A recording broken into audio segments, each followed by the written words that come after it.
3 Lives 3 Worlds. The Pillow Book. Upper Volume. Original work by Tangqi Gongzi.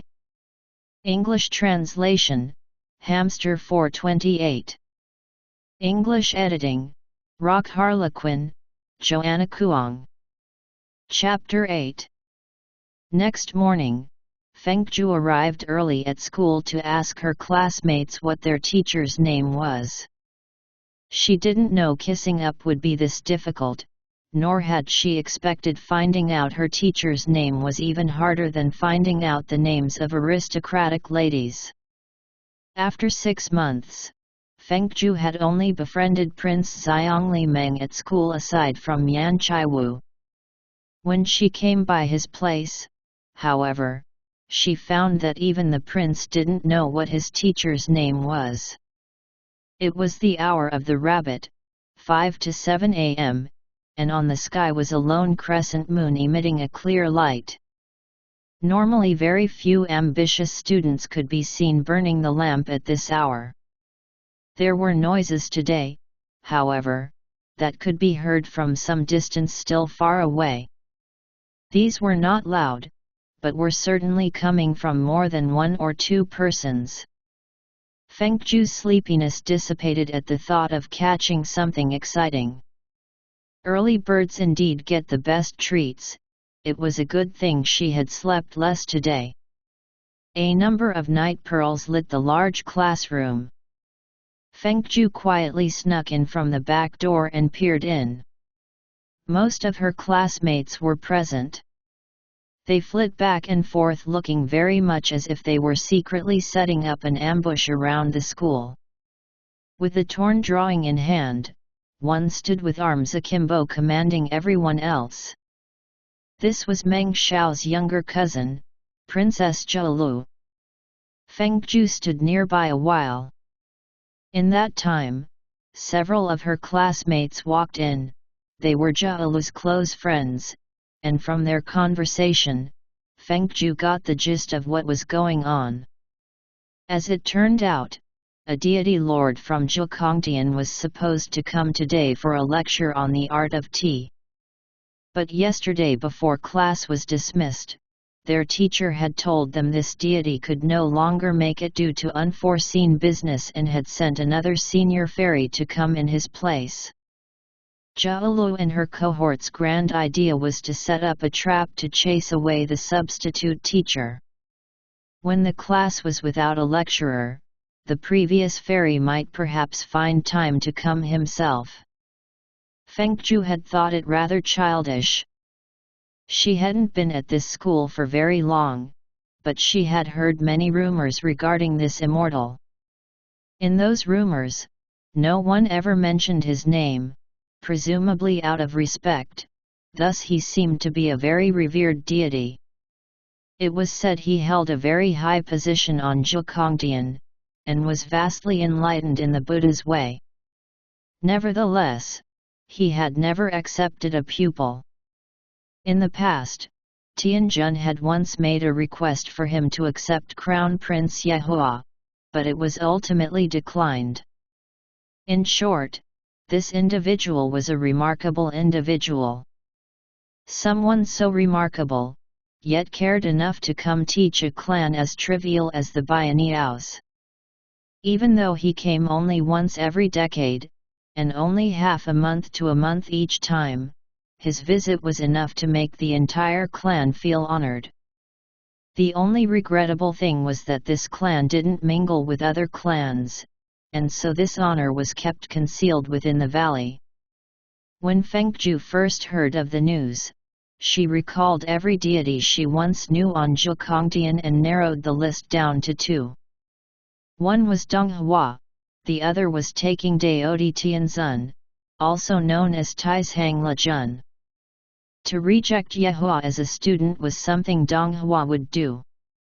However, he wasn't one to trouble himself by coming here to teach. There were so many women in this valley.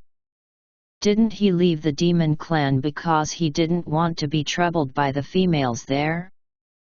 On the other hand, Tishang Lejun of Dozhuai Palace was also a very interesting old man, but for Fanyan Valley to be in buzz over the elderly lord was something Fengju never thought of. Day was dawning. Chiseled mountains came into view outside the windows. The overhead fog had dissipated. Green verdure hinted at signs of life in the snowy wind. After the students had labored over the trap and stood to rest, Xiangli Meng happened to walk in and stared aghast at the scene before his eyes. Meng Xiao sighed and said to his cousin, "I know you love him dearly. But in age alone, he can easily be your ancestor's ancestor's ancestor. Your feelings will only be a nuisance to him, and he won't come here to teach again." He sighed once more. "It doesn't matter to me, but my mother, Her Majesty, will punish you severely. When that day comes, don't ask why I won't speak up for you.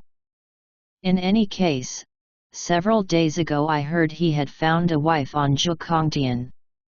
Although they haven't yet taken their vows, they might as well be considered married. It is said he loves her very much. They even sleep and bathe together." "Hey hey hey, why are you crying? Don't cry." Princess Jiaolu gave no concern for her cousin's dignity and loudly wailed. He might have looked dashingly suave, but Meng Xiao ironically didn't know how to deal with a woman's tears. He could only stay rooted wordlessly. Fengju turned around and raised her hand to close her slacked jaws. Then she supported herself on the table, slowly sat down, and poured herself a cup of cold tea to calm her shock. The most notable womanizer on Zhukongtian had to be Tianjun's third prince Liansong. But even Liansong had never been rumored to have bathed with someone whom he hadn't married. And let's say that such a thing did happen, shouldn't it still be hushed up? She had greatly underestimated Tishang Lejun. Tisk tisk, turned out the old sage wasn't a vegetarian after all. He was absolutely forthright, absolutely brilliant, and absolutely exemplary. Fengju was biting her pinky and musing when she heard Princess Jiaolu say through her tears, "You're doing this on purpose. You have a crush on the Queen of King Kaihu but cannot have her. That is why you secretly hope everyone else in this world would be as lonely as you are. His Grace is too virtuous to be a part of this absurd rumor. I won't believe one word of what you said." She stomped away. Meng Xiao's face paled at the mention of the words Queen of King Kaihu which Jiaolu had uttered, and which Fengju had heard very clearly. Her aunt Bai Qian was already married, but it seemed her reputation was still going strong. She could even break the heart of a man from a place as remote as this valley. She had made the Bai family proud. But the second Prince Meng Xiao was a mere child compared to her aunt. She'd never give him a second look if they were to meet. Fengju shook her head in sympathy at Meng Xiao, who was standing dazedly in the distance. When he at last looked up in her direction, their eyes locked gaze. After locking eyes for a while, Meng Xiao raised Princess Jiaolu's blueprint and beckoned her over. "Juji, come here. You're the best at placing traps. There are still many flaws in Jiaolu's design that I can see. She wants to make it so that the visiting deity won't be able to come out to lecture for several days. How do you think we should rearrange this?" Fengju understood that he was speaking to her when he said Juji. She was using the Owl clan's 9th princess's identity while she was in Fanyan Valley. The 9th princess's name was indeed Juji. Being a kind soul, Meng Xiao was willing to help his cousin even after she had offended him. Fengju held a cooled teacup and moved closer to look at the blueprint in Meng Xiao's hands. Mere child play, it was nothing compared to the years of battles between her and her teachers. Fengju pointed a finger to the lecture stadium and said, "Take away everything else. Use magic to create a well here and connect it to the Sicene River outside the city. Then camouflage it well. He will definitely fall the moment he steps onto it. I guarantee he won't show his face for at least 10 days. Meng Xiao knitted his brow. Isn't that too harsh? If he gets out and condemns us. Fengju sipped her tea. Or we can dig a deep pit and place magical blades at the bottom. The white blades will turn red with blood once he falls into the hole. Of course it's going to be more complicated throwing his body away." Meng Xiao studied the blueprint for a while and at length decided, "Let's go with the first." Fuyu Mountain stood straight and staggering, covered in a dense forest. Although the season had entered into wintertime, the trees had yet to turn colors. The canopies were still casting verdant shades, leaving only small cracks of the blue sky above.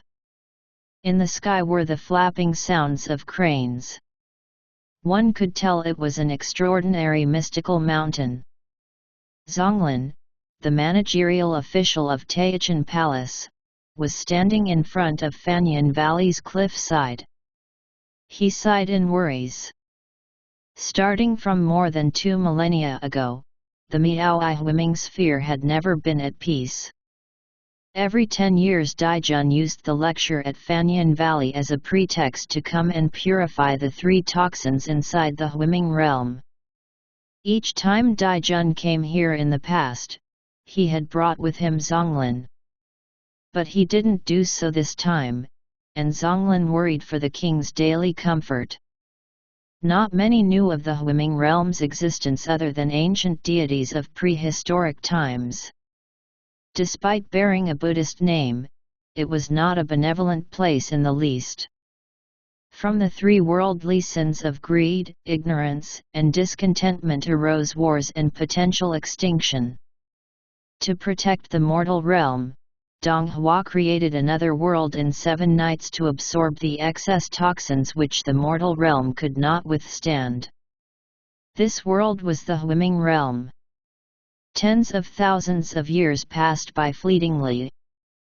Owing to the Huiming realm acting as a giant urn to contain the toxins, heaven and earth remained in peace. Even so, if one day the Miaoi Huiming realm were to collapse, it'd be the end of the world as they knew it. Unfortunately, Zonglin thought, that apocalypse had come 300 years ago.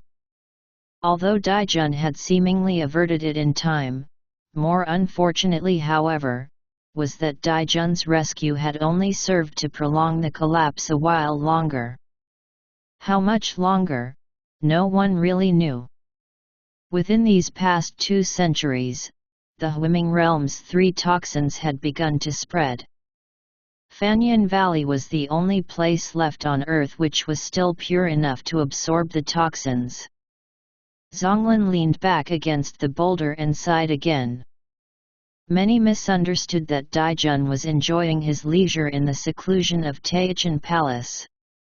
Of course, he was enjoying his leisure most of the time, but in crucial moments such as these, Daijun was still very responsible. Yet Zonglin wasn't standing here to sigh over the world's welfare.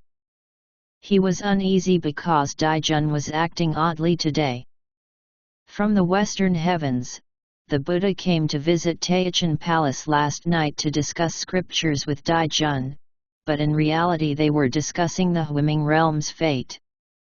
Today's trip to Fanyan Valley's lecture seemed likely to be delayed. Whenever this had happened in the past, Daijun had sent another deity in his place. Thus being smart and quick, Zonglin had sent a message to Fanyan Valley relaying that another senior fairy would be coming in Daijun's place. But when Zonglin arrived to Mount Fuyu with a senior fairy who was knowledgeable in tea today, they already saw His Majesty's jade-like figure standing tall on the summit. From his finger came a mystical light, and through the beam he entered Fanyan Valley. Fanyan Valley was a very strange place. In order to keep out worldly toxins, only on winter solstice each year could a powerful deity use magic to open the valley's entrance. The gate would remain open for 2 months henceforth. This year's winter solstice fell on today, which was why Zonglin didn't think His Majesty needed to rush. Moreover, he had never been the type to rush. There were still 2 months when he could come and go freely into and out of the valley. Yet he left the reverent Buddha who was guesting at Taichan Palace for Mount Fuyu thousands of miles away. Surely, it couldn't have been for the Bianiao's lesson. Had His Majesty always been so magnanimous? Zonglin pondered without results and clucked his tongue. Let's just think Daijun was becoming more magnanimous over these past 2 years. He turned around with the senior ferry and headed back to Taichan Palace. The Bianiao's Royal Academy boasted a history of more than 18,000 years. It was said to have been created by tasteful immortals. Not only was the location excellent, the decorations were also unique. Encircling the courtyard were several dozen buildings. An artificial stream wound through the rugged terrain from east to west over small paved blue stones. Steps. On the banks grew all kinds of green locust and pines. In summertime, their reflections on the water surface were serenely zen-like. At the moment in winter, the sole color of white snow covered the grounds. It was pure and desolate, but felt open and spacious. Fengju loved these sceneries and often came here to stroll. But today she was in no mood to enjoy her surroundings. In her sleeve were the copied scriptures from last night. She continued walking along the stream in absent-mindedness. An hour ago, Fengju had skipped the tea lesson and snuck out to look for Master Jihan because she had heard he would announce the list of this year's contestants before evening classes began. She was going to try to win his favor over time, but short on time, she could only skip class and hope to influence her teacher in one final attempt. But because she had also wanted to see the senior fairy sent by Taishang Lejun falling into her booby trap, she whispered to Yan Chaiwa before leaving to remember every detail as it happened and relay it back to her. She thought she had taken care of those 2 things, but Master Jihan, whose whereabouts was usually predictable, was nowhere to be found. As she searched all over the grounds, she was starting to feel discouraged. Looking toward the classroom, she wondered if the senior fairy had fallen yet. She wanted to return to class away from the cold, but if he was smart and hadn't fallen, she'd be punished for playing truant. She thought back and forth, and decided it was still best to wait outside. As she waited, she mused she could have burned some of her homework for warmth if not for kissing up to Master Jihan. Although, she had written 10 copies. Burning one should be all right. Fengju knelt by the old pine tree and reached inside her sleeve. Just then someone tapped on her shoulder. She turned around and saw Xiao Yan motioning a dagger against his beautiful face. Say, should I make a cut this way, or that way, or this way then that way? From a woman's perspective, which would make me more handsome, do you think? Fengju looked to be deep in thought and raised her finger to draw A on his forehead. I think you'll look best with this. In a bad mood, Xiao Yan tossed the knife away and sat down next to her. You don't think knife marks would make my face better either? Then say, what about beards? I think a beard goes well with my face. Xiao Yan's nonsense came through one ear and out of the other. She was glad Xiao Yan finally realized girls didn't like him because he was too pretty. But she also felt if one day he really wore a beard and had a king mark on his forehead, girls wouldn't like it as much as his current appearance. 2 branches snapped from the weight of snow. Fengju sneezed. She disrupted Xiao Yan's thoughts. Did you see Fuzi on your way here? Where has he been all day? I've looked for him forever. Xiao Yan abruptly turned around and stared at her in surprise. Didn't you know? What? What should I know? Fengju jumped and backed into the tree. Xiao Yan scratched his head. Seeing how downcast you are, I thought Brother Meng had alerted you after class was dismissed. Still scratching his head, he continued, it's not that big of a deal, really. It's both bad and good news for you. Don't be anxious, wait and I'll tell you. Half of the bad news came from the booby trap you set. The person who should have fallen didn't fall. But the teacher you're looking for, here's the good news, he stepped onto it and fell. Xiao Yan paused to observe her reaction and went on, Brother Meng thinks with the teacher's familiarity of the locale, you won't have much time to run.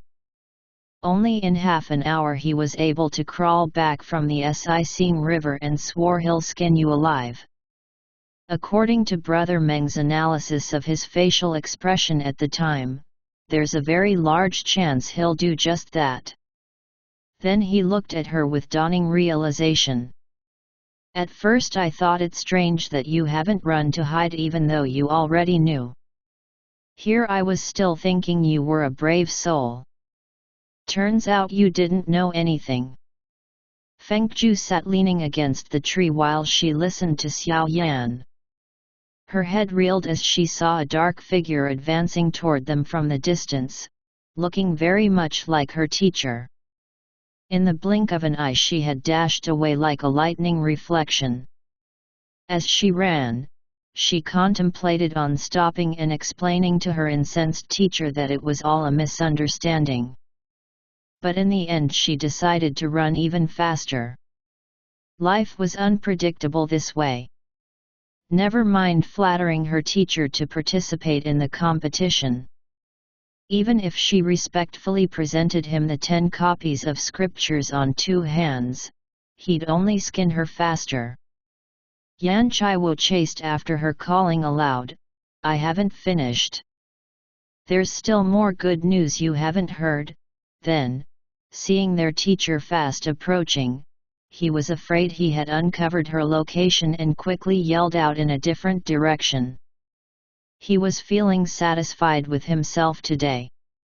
Finally he'd gotten a handle on the art of social interaction. This improvement wasn't a small feat. Upstream along the bank was a wide patch of Sahamanjuska. They bloomed gloriously against the snowy backdrop. Fengju had little interest for plants and flowers, so her knowledge on them was rather lacking. She only knew these were called Sahamanjuska because Donghua had frequently used them in ceremonies. She didn't remember seeing anyone moments ago, but at this very second there was a silhouette of purple elegance standing peacefully among the flowers. Fengju thought she was dreaming at first. From heaven to earth, no one was as eternally loyal to this purple color of garment and could wear it as beautifully as Donghua. But why would Donghua be here right now? If to save her, he would have come 6 months ago, coming now was even less likely. It made more sense for him to be in paradise somewhere on Zhukongtian reading Buddhist sutras or fishing by the lotus pond. While she was busy dispelling her theory, she carelessly fell forward, but fortunately grabbed onto a trunk in time. She swept the flower patch behind the old pine trees on the other side of the stream once more from the corner of her eyes, and this time the purple figure wasn't there anymore. She breathed warmth into her hands and turned around to check whether her teacher had caught up, bumping right into someone. A few paces behind was her teacher. He was bent over with a hand on his ancient hip trying to stand straight. When he saw her retreating backward and wanting to flee away, he quickly caught onto her sleeve. Well, call her shocked. Her normally slow teacher was all of a sudden as agile as a rabbit. Before she could react, both her hands and feet were tied up by magical ropes. "Unruly student, stop right there," she heard him say. "The first lesson students should learn is to respect their teachers. After your shenanigan today, I'll have to punish you to the water prison. You don't think it's unfair, do you? Because I see a water prison right here." Before he even finished speaking, he had already begun the incantation to throw her under the stream. There was no way to use a protective shield once she was tied up with magical ropes. Without a protective shield, she'd likely die if she was immersed in this frigid wintry water. But Fengju had never liked begging for anything even as a child. When she was tossed in the air, she even answered back in her Uncle Bai Zhen's cavalier way, "Crappy luck I have today." Then she proceeded to grit her teeth in preparation for her punishment. Her teacher's face turned purple with rage. His long mustache curled up as his two index fingers came together. When the spell which would immerse her into the stream was about to form, the two ropes binding Fengju's limbs suddenly became undone. An unheard voice reached them from behind, "If you punish her to the water prison, who will take care of my meals?" Snowflakes the size of goose feathers continuously fell down. The sky was shrouded in white. Donghua Daijun in his purple robe slowly emerged from behind the Manjusaka flowers by the two old pines. The snowflakes landing on his silver hair instantly melted away. He was singularly the most extraordinary deity in the world. Wherever he stood, scenery turned into paradise. The Sahamanjasaka underneath Donghua's solace gradually made way for a snowy path. Fengju lowered her eyes and followed the trail of imprints he left behind in the snow. When it reached the stream, she snapped from her trance and looked back to Donghua, then turned and bolted. For half a year there were times when Fengju even dreamed of her cousin Ali flying down to the lower realm in a flame chariot to save her. But to see Donghua here in Fanyan Valley was something she'd never thought or dreamed of. At first, she thought she wouldn't mind the fact that Donghua didn't save her from falling into the valley. But seeing Donghua presently in the flesh, simply standing in front of her with no trace of regret on his face for some reason outraged her. Master Jihan was exultant that he had tied up his mischievous student, but now misfortune had befallen. His feeble legs gave out as he knelt down to greet the king. But Daijun paid no attention to the fuse's greeting. He hurried after the mischievous student he had just tied up. The kneeling teacher gave Daijun's golden words a once-over. Was he saying he met the brat Juji today and found her clever, so he wanted her to serve him for a few days, or did he mean he had known her from before and came to save her when he knew she was being punished? His old heart leapt to his throat. Oh Lord, what trouble this was! A soft current sent snow dusts flying above the branches. Fengju knew Donghua had caught up to her, but she would not stop. In less than 3 paces, Donghua was standing quietly in front of her. Fengju walked on, but he remained in her way. She looked up and glared at him. "Don't tell me you're here to save me. Where have you been the past 6 months?" She scoffed. "What, you finally remembered to come save me today? Well, you know what, I don't need it." She whirled around and followed the stream to go back. When Dong Hua's feet appeared once more on the ground in front of her, she halted. "Go away, don't block me." Standing a meter apart, Dong Hua contemplated her a while and at last raised his voice. "How amusing, are you being angry with me? What difference is there between saving you half a year later as opposed to half a year sooner?" In one jump, Fengju retreated 30 meters away from him. The anger flame within her threatened to erupt. How shameless of him as someone older! Did he ask her what difference there was between saving her half a year later as opposed to half a year sooner? Fengju clenched her hands into cracking fists. "You try turning into a handkerchief, getting tied to a sword's hilt, feeling the horror of being brought to battle, then getting thrown into a god-forsaken valley for months. Try it, why don't you?" As she shouted, she suddenly wondered how she could have forgiven him half a year ago. Anyone lucky enough to survive this situation would stab needles at Dong Hua's voodoo doll every day. At this thought, she added with bravado, "So I feel a little angry, but I haven't yet poked needles into your voodoo doll because I have good upbringing, so how dare you still ask me what difference is there?" She grabbed an old pine twig and snapped it in half. "If you ask such a stupid question again, be prepared to suffer in the same manner as this twig." Fengju finally felt her attitude toward Dong Hua was becoming normal today. Half a year ago when she was still at Zhukongtian, she always minded herself around him. Unconsciously remembering she had once liked him 2,000 years, she was always polite, always modest to him. It was all her fault that she later got teased. When she was young, she had even yelled at Grandfather Buddha in irritation. Of course, it did her no good. Her father had given her a spanking for her efforts.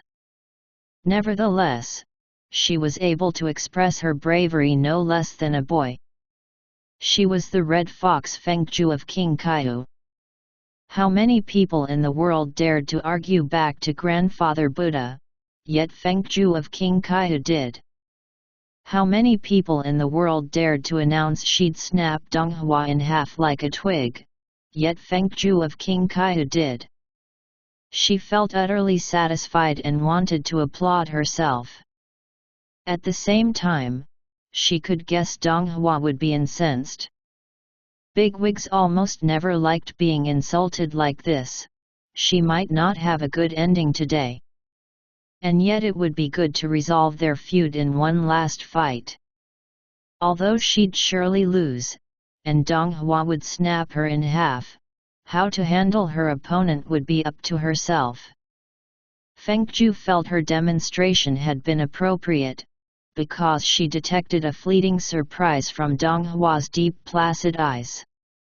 This, she could predict. On Zhukongtian, she had been too respectful. He needed some time to adjust now that she wasn't being respectful today. Dong Hua regarded her quietly for a length of time and finally said, "So what you're saying is that you're very angry. And if I also turn myself into a handkerchief at your disposal, you might not be so angry anymore." His brow crinkled into a smile. "This won't be a problem at all." Before Fengju could react, he really had turned himself into a purple silk cloth and floated down onto her head. Fengju stood in befuddlement. At length she softly heaved. The handkerchief's corner slightly rose. Her heart thumped loudly. "Dear me, this isn't a dream. The silk scarf draped over her eyes like a bridal veil. She looked down to the ground and could only see specks of snow floating to her toes. She stood for half a day in rumination. She said this and that, but she wasn't implying for Dong Hua to turn himself into a cloth to appease her. Her brief tirade had cooled her down halfway, although she wasn't sure herself what would appease her completely. That Dong Hua even came to this conclusion was rather remarkable. Fengju reached her hand out and removed the silk cloth from her head.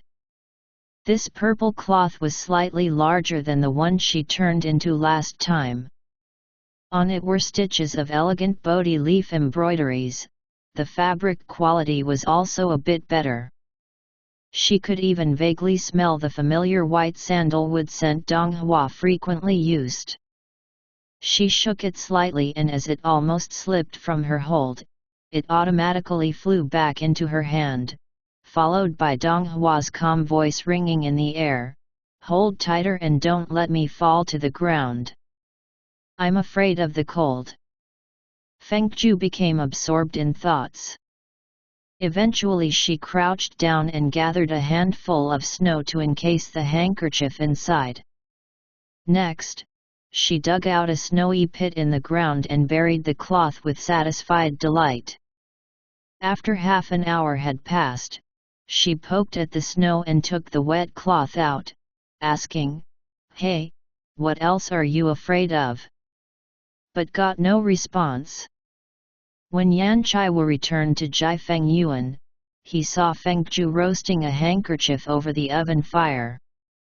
When had the brat embroidered such a beautiful kerchief? He was curious about it himself. But because he was preoccupied, he was in no mood for idle chats. Fengju had been playing with the piece of cloth for almost an hour. Dong Hua hadn't spoken another word since she took him out from the snowball. Nonetheless, in Fengju's opinion, men should always keep their words. Turning into a handkerchief to appease her was his own idea, not hers. She couldn't disappoint him by turning down his goodwill, now could she? And disappoint his goodwill she did not. After burying him in snow for half an hour, she soaked him in an icy stream a while more. By the time she was done, she had needed to thaw a thin layer of ice on the cloth. Then she wrapped him around a tangerine to squeeze the juice out. Afterward, she flattened him on a smooth rock to clean the pulps out with a large brush. Finally she soaked him into water some more before fishing him back out to dry over the fire. Dong Hua never spoke a word throughout the entire process. Fengju thought him very brave. Just moments before Yan Chaiwu pushed the door open, Fengju was still staring at the handkerchief roasting above the oven fire. It was distressed to the point of having lost at least 3 shades of its original color. She felt slightly sorry for the way she had been treating Dong Hua. But compared to her original plan of deep frying him in a vat of oil, which had been scratched because there wasn't any oil in Jiafeng Yuan, but could easily be bought from outside, she had been rather lenient. She thought to herself that once she was done drying him, all their feuds would good-naturedly dissolve. They were divine beings after all. Words such as generosity, forgiveness, and tolerance were held important in their world. It was time she let him experience some of her virtues. Crackle! A spark glinted in the oven. Yan Chaiwu somberly pulled a chair over and sat down next to Fengju by the fire. He took from his sleeve a small parcel and shared with her half of his melon seeds. The firelight cast a shadow of Yan Chaiwu's angling profile. He was biting melon seeds, looking so forlorn and melancholic. Fengju observed him momentarily and felt Xiao Yan was truly a remarkable flower. When this flower was tinted with a hint of sadness, it was especially more alluring.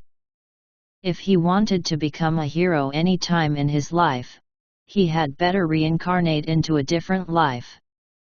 Otherwise, with this smooth silky face, even with a beard and a king mark on his forehead, he'd still be a stunning flower. She suddenly felt sorry for the man. She neared him and asked in concern, "Warrior Xiao Yan, why are you sighing so disconsolately? What had happened?" Xiao Yan had always liked being called warrior. She thought starting the conversation this way might lift his spirit. Xiao Yan's troubled face seemed to calm somewhat. He raised his head to speak but ended up choking on melon seeds instead. In his haste, he grabbed the handkerchief hanging above the oven fire and covered his mouth to cough the seeds out. Then he let out a heavy sigh. Donghua the ice face had arrived at Fanyangu. "Have you heard?" Fengju quietly eyed the purple kerchief in Xiao Yan's hand. After using it to wipe his mouth, he seemed to plan on wiping his nose next. She shook dread and leaned back slightly, nodding. Xiao Yan started to lament, "I used to think my magic wasn't far from reaching Ice Face's level. No, I actually thought I was slightly better than he is. But," he agitatedly clenched the handkerchief in his hand. "When I was passing by the Shuiyu marshland, I saw Ice Face using space compression magic to contract the expanse of space between Fanyan Valley and Zhukongtian." Fengju knew of this space compression magic. The spell was often used by immortals who were nearing their deaths, and with the last straw of divine energy they had left, they would compress space to see the person or thing they most wanted to see in their last moments. It sounds like teleportation, but teleportation was a magic used to instantaneously transport within the same world, while space compression was used to close up space between different worlds.